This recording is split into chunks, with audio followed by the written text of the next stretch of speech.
the United States conducted this operation with a very clear goal in mind. I haven't got a chance to see a lot of reporting. I don't understand what the confusion is. Let me explain it to you, and I'll do it once again as clearly as possible. Perhaps you'll report it that way. The United States is conducting an operation to eliminate the threat of Iran's short-range ballistic missiles and the threat posed by their Navy, particularly to naval assets. That is what it is focused on doing right now, and it's doing quite successfully. I'll leave it to the Pentagon and the Department of War to discuss the tactics behind that and the progress that's being made. That is the clear objective of this mission. The second question that's been asked is, why now? Well, there's two reasons why now. The first is it was abundantly clear that if Iran came under attack by anyone, the United States or Israel or anyone, they were going to respond and respond against the United States. The orders had been delegated down to the field commanders. It was automatic, and in fact it bared to be true, because in fact within an hour of the initial attack on the leadership compound, the missile forces in the south and in the north, for that matter, had already been activated to launch. In fact, those had already been pre-positioned.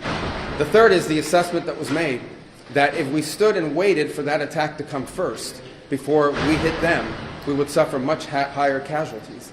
And so the President made the very wise decision.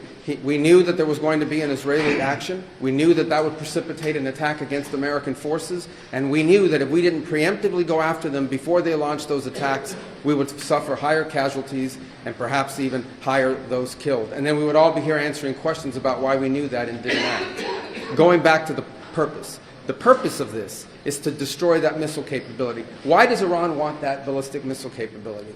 What they are trying to do, and have been trying to do for a very long time, is build a conventional weapons capability as a shield where they can hide behind. Meaning, there would come a point where they have so many conventional missiles, so many drones, and it can inflict so much damage that no one can do anything about their nuclear program. That is what they were trying to do, is put themselves in a place of immunity where the damage they could inflict on the region would be so high that no one can do anything about their nuclear program or their nuclear ambitions. They are producing, by some estimates, over 100 of these missiles a month. Compare that to the 6 or 7 interceptors that can be built a month. They can build 100 of these a month, not to mention the thousands of one-way attack drones that they also have. They've been doing this for a very long time, and by the way, they've been doing it under sanction. You see the attacks they're conducting right now? They're attacking airports, they're attacking hotels, they're hitting not just military bases, they're attacking our embassies directly, they're attacking facilities that have nothing to do with war or with military, and that's a weekend Iran. That's in Iran despite years of sanction. Imagine a year from now, or a year and a half from now, the capabilities they would have to inflict damage on us. It's an unacceptable risk, especially in the hands of a regime that's run by radical clerics. The Ayatollah was a radical cleric. That entire regime is led by radical clerics who don't make geopolitical decisions. They make decisions on the basis of theology, their view of theology, which is an apocalyptic one. That has to be taken very seriously as well.